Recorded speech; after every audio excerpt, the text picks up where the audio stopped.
Okay, losing your individuality is one thing, but only end up consuming some weird pH-neutral amber liquid? That's taking it too far. So, Zoja survived? She would have had access to the best medical treatment and supervised by the best doctors, so yes, she survived. Well, that's the advantage of being part of the collective. I'd say one of the advantages. Well, there's also efficiency. I mean, did you see how they upped and left the town? No one talked. They just did what needed to be done, got on with it, packed up and went. Perfect efficiency. Or more like ruthless efficiency. Carol obviously hit a nerve. When you all work as one, ostracization is total. But that's not going to stop the grumpiest person on the planet as she suddenly uncovers a mystery. And there's nothing a writer of fiction loves more than a real-life mystery. Plus, she's fiercely independent anyway, right? Yeah, that's a laugh. She needs them to keep the lights on, or deliver messages to the other 12 uninfected, or take out the trash. When you're part of a society, it takes hundreds, if not thousands, of people to make sure you're independent. Which leads to a funny scene with the drone trying to carry away a garbage bag that's just a little too heavy. She was told the maximum weight. She's not one to listen to instructions. And being alone means she now has to deal with the local wildlife. Not so independent now, are you, Carol? She did the best she could to protect the body of her partner. Yeah, and that made me wonder, what happened to all the pets? I mean, I know they released all the animals from the zoos, but where are the dogs and cats, and how are all those animals which have grown to be dependent on humans get fed? Well, that's a mystery that has yet to be uncovered. And speaking of mystery,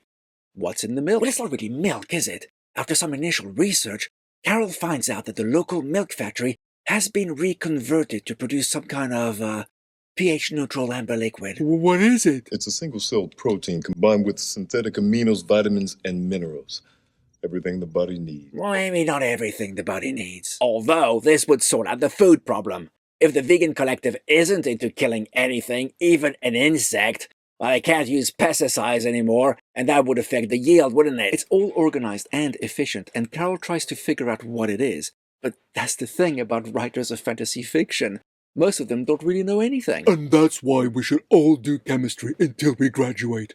You never know when you might need to analyze a mysterious liquid that's used to feed the hive. Her lack of knowledge notwithstanding, she does a bit of clever deduction to find where the product is being manufactured. Which leads to a shocking revelation. What? Leads to what? Well, that's something that'll be revealed next time. Think it's gonna be a Solian grain situation? It's people. Soylent Green is made out of people. Spoilers much? Sorry, not sorry for spoiling a movie that's over 50 years old. But really, what else would be that shocking? The Hive can eat them as long as they haven't killed them? Nearly 1 billion died just a week ago. Plus humans die all the time. Being in the collective doesn't mean you're suddenly immortal. So, that's one way to reduce, reuse, recycle, I guess. Could it be dead pets instead? Whatever it is, it's shocking and likely gruesome, but you can bet it's highly efficient. But we won't know until next week. Way to keep us hooked. And speculating. So it looks like we're about to explore the darker side of this Paradise Collective, after an episode that's been almost entirely focused on Carol. And I wasn't bored for a single second of it. Whether it's the interesting camera angles, Carol's attempt to communicate with the other uninfected, deal with aggressive wildlife, or her pursuit for answers, I was gripped the whole way through. It was an incredibly well done and well-crafted episode with a little humor and a good sense of pace. Until a frustrating cliffhanger. But you've got to make sure viewers come back somehow. But despite that, I feel it was the best episode so far, and I'm awarding Got Milk 3.5 paws.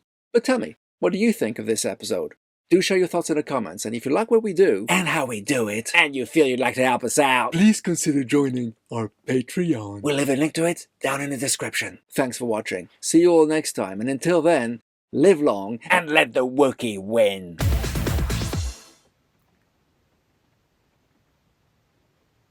And being alone means she now has to. And being alone means she now has to deal with the local wildlife.